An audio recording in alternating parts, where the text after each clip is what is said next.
Elisabeth Borne donc, a dévoilé son plan. Alors déjà, le nom du plan, filles et maths. C'est ridicule, il faut revoir l'agence de com. Ridicule. Échec et maths. Non, c'est ridicule. Ça fait quoi? Parce que moi, ça me fait penser à échec et maths, donc c'est pas bien du tout. Non, mais c'est une espèce de jeu de mots qu'ils ont voulu trouver, mais on ne prend plus les gens pour leur talent, on les prend pour remplir des quotas. Vous regardez, par exemple, c'est partout, le Festival de Cannes, vous avez Thierry Frénaud qui nous dit il faut remplir des quotas, il faudra tant de femmes. Ou il se gargarise d'avoir 7 femmes, je crois. Eh bien là, c'est pareil. On ne prend pas les femmes parce qu'elles sont douées en maths, mais parce qu'elles sont femmes. Donc c'est presque une insulte au féminisme. Attendez. Pourquoi? Parce que voilà, et ensuite on va écouter avec attention Sophie. Seuls 42% des filles choisissent l'enseignement de spécialité de maths en terminale.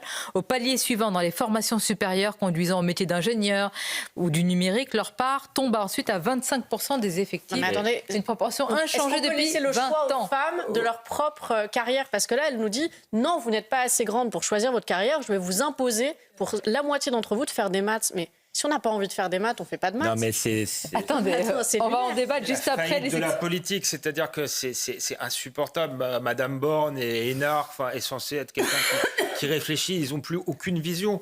On a un problème, effectivement, avec les ingénieurs tout court. On n'a plus assez d'ingénieurs en France. Il faudrait peut-être former les gens aux mathématiques convenablement. Et pour être un bon ingénieur, il faut être passionné par ce qu'on fait. Il vaut mieux des femmes passionnées qui vont dans les maths parce qu'elles aiment ça que de les obliger. Ça ne formera pas des bons ingénieurs. Et ensuite, il n'y a pas d'autre problème que ça. Ça, vous allez nous en parler dans l'éducation nationale. Mais justement, ils ont que ça. Ils sont totalement impuissants à régler les vrais problèmes. Normalement, le débat, c'est après le papier. Ils font de la com et des quotas. Merci Georges. Il n'y a pas assez d'hommes. Non, mais c'est bien, ça lance. Il y en a assez. Tout à fait ce que je vais dire. Donc on vous écoute, chère Sophie. Voilà, donc effectivement, je suis d'accord avec Sarah. Selon Elisabeth Borne, les filles seraient empêchées, victimes de stéréotypes du genre. Elles se saboteraient même, incapables d'assumer leurs préférences, de suivre leurs passions, de tracer leur voie. Alors la conséquence, c'est comme toujours avec les énarques, l'État paternaliste décide pour elles, leur dit que le métier à faire, dans son intérêt, mais pas dans celui des filles. En prétendant d'ailleurs aider les féministes d'État rabaissent la femme, ils abaissent le niveau d'accès aux classes préparatoires, ils balisent la route et puis ils leur promettent une ligne d'arrivée peinte en rose. La réalité est très différente et elle pose des questions bien plus profondes que vous avez déjà évoquées. La première question, c'est la question de la performance mathématique des filles. La deuxième question, c'est l'influence des stéréotypes dans les orientations professionnelles, c'est ce que disait Sarah. La troisième question, et on ne peut pas l'éluder, c'est la féminisation des professions et son déclassement. Et puis le quatrième point que je vais aborder, c'est bien sûr l'enseignement désastreux des mathématiques en France. Alors, est-ce que les filles sont biologiquement meilleures que les garçons en maths? Ça peut déplaire. Ici, on n'a pas de tabou. Oui. Plus le niveau en maths augmente, plus les écarts entre les filles et les garçons se creusent. Les garçons sont très nettement en tête en résolution de problèmes. Les filles arrivent juste au-dessus d'eux en calcul mental. Sonia, mais non, mais je ne savais pas. Je ne voulais pas J'en ai étonné, vous avez des preuves. Ça dépend des individus. Et puis, un autre élément important, c'est que le lien entre les performances mathématiques et la perception spatiale des nombres a été démontré maintes fois. Et là encore, les garçons ont un avantage cérébral sur les filles. Quelques exemples très symptomatiques. Alors évidemment, il y a plein de variations, etc. Je veux dire, c'est une synthèse. Donc, dans une population d'enfants surdoués en mathématiques, on trouve 13 fois plus de garçons que de filles. D'accord. Parmi les 64 médaillés Fields, on se trouve seulement 2 filles, enfin 2 femmes. La performance mathématique masculine est un fait mondialement observé. C'est un avantage qui résulte d'une combinaison complexe de facteurs à la fois génétiques, hormonaux et neurologiques. Mais heureusement, les facteurs développementaux et cognitifs peuvent permettre aux filles de reprendre l'avantage. Ça veut dire que c'est toute la question entre l'inné et l'acquis dans les performances mathématiques. Alors, comment faire pour que les filles soient aussi performantes que les garçons en mathématiques? Alors d'abord, filles et garçons naissent avec une aptitude innée d'intuition des quantités numériques. Là où ça va se compliquer, c'est au moment où on remonte en complexité de développement cérébral. À l'acquisition du langage des nombres, l'enfant va apprendre à manipuler donc, une multitude de symboles numériques et il va développer des stratégies de comptage. Quand il développe ses stratégies de comptage, il va mobiliser 2 choses, la mémoire, donc un autre espace cérébral, et puis il va élaborer des cartes spatiales des nombres. Et c'est à ce moment-là que les écarts se creusent. Pourquoi ? Parce que plus les maths sont compliquées, plus il faut mobiliser à bon escient différents circuits cérébraux. Donc, pour ça, il faut réussir à jongler avec tout un ensemble de données. Et le seul moyen d'y arriver, c'est de développer la plasticité cérébrale. La bonne nouvelle, c'est que le cerveau est très plastique.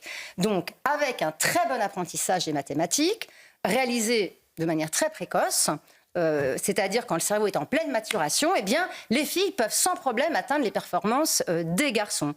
Encore faut-il que les méthodes d'apprentissage rendent tangibles les maths, c'est-à-dire qu'elles rendent concrets les nombres, qu'elles transmettent la passion de manipuler les objets mathématiques dans sa tête, dans son cerveau, et qu'elles développent le goût de l'effort. Parce que ce qui caractérise les bons en maths, c'est du travail, du travail, du travail.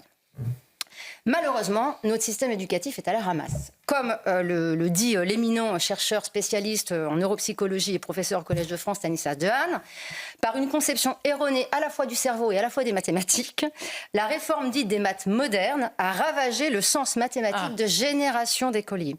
Ce qui a conduit évidemment à la dégringolade de la France dans les classements internationaux. Quoi qu'il en soit, pour nous, on vient de démontrer que les filles sont capables d'être très bonnes en maths si elles ont un apprentissage adapté. La vraie question, et c'est ce que disait Sarah, c'est est-ce qu'elles le veulent vraiment ? C'est-à-dire, est-ce que leur appétence en mathématiques est aussi importante que celle des garçons ? Là encore, c'est assez contre-intuitif. On constate que dès l'âge même avant, les nourrissons, entre les filles et les garçons, ils vont réagir à des sons et à des images différentes. Dès 2 ans, les filles et les garçons vont manifester des préférences pour certains jouets et pour certaines activités, alors qu'ils n'ont pas encore été exposés à des normes sociales, qu'ils ne sont pas encore dans la phase d'identification à leurs parents de même sexe et qu'ils n'ont pas été encore socialisés. Donc, ces découvertes nous montrent qu'à ce moment-là, il n'y a pas de construits sociaux, mais qu'il s'agit bien de préférences qui sont enracinées dans des facteurs biologiques. Et ce qui se confirme par certaines pathologies hormonales. On a des nourrissons qui ont une pathologie hormonale, qui vont être baignés avoir beaucoup plus de testostérone. Et quand ils vont grandir, on va constater qu'ils ont des préférences de jouets normalement plutôt masculins. Alors, tout ça a beaucoup interrogé. Donc, il y a eu de nombreuses études, notamment dans des pays comme la Suède, la Finlande, la Norvège, c'est-à-dire des études qui sont connues pour avoir des relations sociales très peu stéréotypées. Alors, qu'est-ce qu'ils ont étudié ? Ils ont étudié les collections de jeux chez les enfants. Ils sont allés étudier les comportements et les jouets dans les jardins d'enfants. Et puis, ils ont même fait des expériences, comme nous, Madame Rousseau, nous les fait en France. C'est-à-dire qu'ils ont des élèves qui sont dans des écoles absolument non genrées, c'est-à-dire que les garçons doivent jouer à la poupée, les filles doivent jouer au camion. Et puis, il y a des écoles traditionnelles. Et à la fin, quand ils ont observé les résultats, comparé les résultats, ils ont constaté que ceux qui étaient dans les écoles, entre guillemets, non genrées, effectivement, ne se disaient pas « les filles, ça joue à la poupée, les garçons, ça joue au camion ». Ils ne disaient pas non plus « les infirmières, c'est des filles, et puis les camionneurs, c'est des garçons ». Par contre, leur préférence de jeu restait très différenciés, c'est-à-dire qu'ils avaient toujours une préférence pour les camions et les jouets plutôt dits masculins. Quant aux filles, maintenaient la préférence sur des jeux féminins. Ce qui est encore plus intéressant, c'est que plus on monte en âge, plus la différence se marque. C'est-à-dire que dans ces pays-là, où justement les filles et les garçons ne sont pas élevés dans des environnements stéréotypés, où ils sont libres de laisser cours à leur passion, eh bien, les filles vont majoritairement choisir des formations qui ne sont justement pas, et en tous les cas, elles seront beaucoup moins nombreuses, encore beaucoup moins nombreuses qu'en des pays dits plus conservateurs, à choisir la fameuse section maths et sciences de l'ingénieur. Mais alors vous faites la promotion que Madame Borne souhaite justement, dans laquelle elle souhaite contraindre nos filles au nom de l'égalité. Donc, cela étant dit, qu'est-ce qu'on constate pour ces filles qui sont très fortes en maths, puisqu'elles peuvent l'être, elles l'ont bien appris? Eh bien, elles se dirigent vers des professions qui exigent un haut niveau de mathématiques, mais qui sont la biologie ou la médecine. C'est-à-dire qu'elles vont davantage vers le vivant, davantage vers le soin, davantage vers la relation. Alors, la dernière question qu'on pourrait se poser, c'est pourquoi des quotas de filles en prépa maths et sciences de l'ingénieur et pas des quotas de garçons en médecine générale. Là est le véritable enjeu pour les femmes.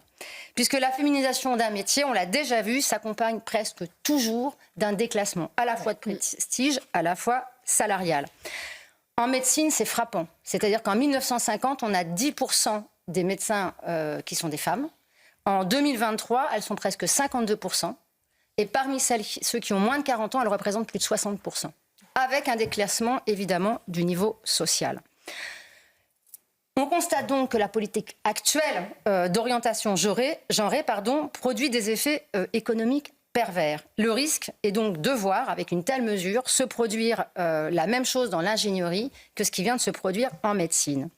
Mais la vraie question la vraie proposition qu'on pourrait faire à Madame Borne, c'est de plutôt augmenter les niveaux de rémunération dans les métiers féminisés qui sont désertés par les hommes, oui. Et que les femmes exercent avec passion et dévouement.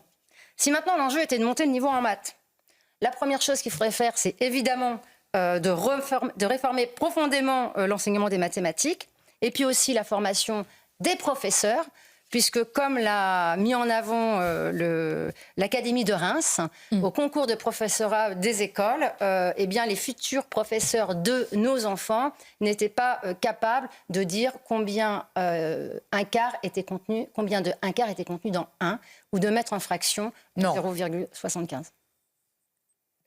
Comment ça? Incapable de répondre à ça? Oui.